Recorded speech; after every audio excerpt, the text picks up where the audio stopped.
Okay, today I'm here with Don Harmening. Don, I see that you were, after you showed me the photos, that you were in the Airborne, 82nd Airborne. Yes, I was. I was in the 82nd Airborne at Fort Bragg, North Carolina. That's awesome. I think you are I want to say second or third guy that I've taken out to lunch that's jumped out of airplanes.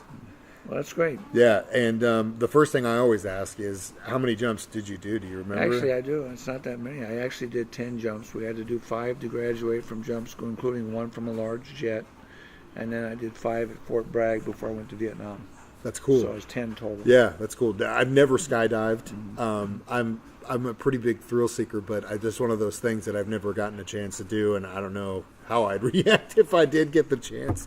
Was that something that you picked to do, or did it pick you? It actually was. I picked that because I was what's called an RA. That was a volunteer. I wasn't drafted in 69. So you went in. Yeah, I volunteered. So I got to choose because I wasn't drafted. And I chose Airborne. And I was actually colorblind, and they weren't going to let me go Airborne because I was colorblind. And I said, well, I'm going home then. So they just kind of doctored the records. And they let me in as not being colorblind. And so I did go into Airborne, even though I was colorblind. Yeah. Wow, that's incredible. So, yeah. What would the effect? I mean, I guess so you can kind of see where you're landing better. Well, it had to do with the green smoke grenades and the red smoke grenades on the landing zone. Gotcha. And actually, it wasn't. I didn't even make that decision. It was the jump master who made that decision. Mm-hmm. So it didn't matter if I was colorblind because the jump master was looking down at the jump field to see if there was red smoke. You or green follow smoke. him. And yeah. I just did what he told me. So it made no difference. Yeah, that's cool. So, in a lot of people, I'm sure in that time period, were drafted, and you decided to go in. What made you want to do it? Because I didn't want to finish high school. I didn't like school. I didn't know what I wanted to do with my life, and I thought it was a way to do 2 or 3 years in the military and decide what I wanted to do with my life. Give you some time. Yeah. And I didn't know when I went in. Yeah. So how long were you in the service for? I was in for 3 years. Okay. Yeah. And so you got out in 72, right? Actually, November of 71. 71? Yeah. So what'd you do after you got out? I actually went to college I went to college, undergrad. I got a BA in political science, and then I went to the University of Illinois for law school. And I graduated from law school in 1982. Wow. So for a guy who started out, who hated school, wanted to get out, went back for about just as much as you did the first time. Yeah.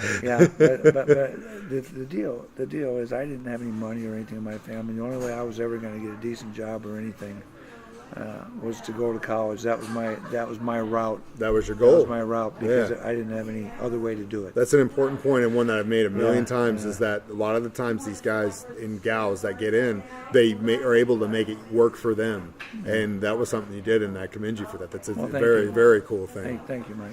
So, were you in Vietnam the entire time you were in? Or? Well, actually, after training at Fort Leonard Wood, and then Fort Benning for jump school, I was a year at Fort Bragg, North Carolina with the 82nd Airborne. Mm-hmm. Then I was sent to Vietnam. I was there a year and 3 months, 15 months. Mm-hmm. And I was discharged at Fort Lewis, Washington after the 15 months in Vietnam. Even though I technically had 5 months of time left to do, it wasn't worth them for me to take a 30-day leave and then I only have 4 months left come back and assign me to a new base for 4 months. It wasn't worth it. So to get that, we all had to extend so that when we came back, we had 5 months or less. And in my case, I had to extend in Vietnam 3 months so that when I came out back, I had 5 months or less. Yeah. Some people had to extend more and some people extended less. Yeah. If they decided to do that. Yeah, that's interesting. That's super interesting. Did you jump in Vietnam? No, I did not. I did not. I've heard all these stories about supposed jumps in Vietnam, and there may have been 1 or 2, but it just would have been a disaster. Yeah. Jumping into a jungle, you would have been slaughtered coming down. Yeah. So I did not jump in Vietnam, and I question whether anybody jumped in Vietnam. Really? But there might have been.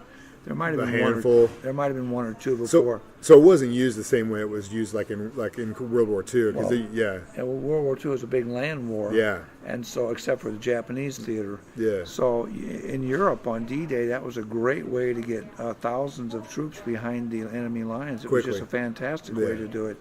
because they weren't jumping in the jungle. They were jumping into farmland. Well, Vietnam didn't really have any kind of...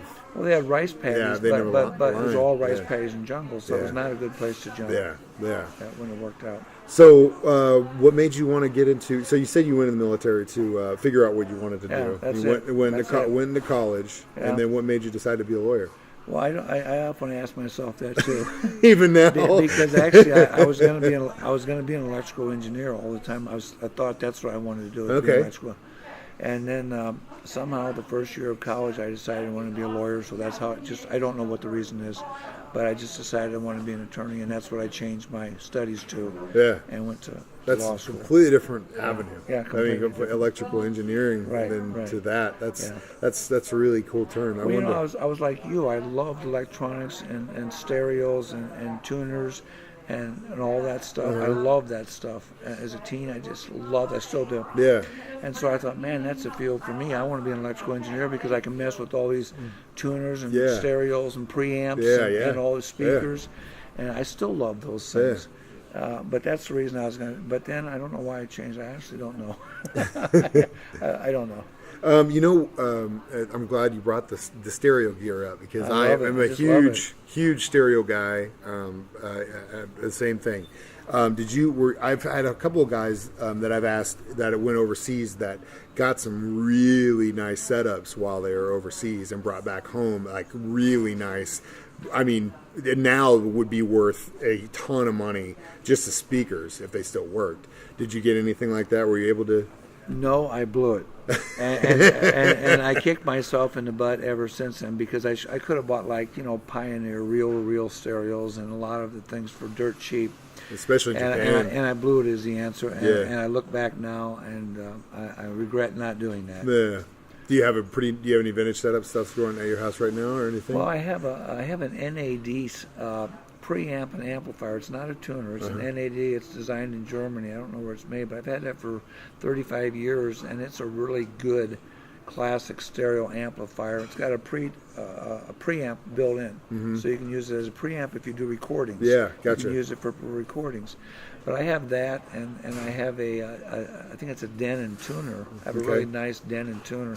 I don't know if I'm pronouncing that right. No, you're right. I think that's how I pronounce it. I've got a Denon turntable. Well, my tuner, it's just a tuner. That's all it is, but it's very expensive and it's very sensitive, and I really like it a lot.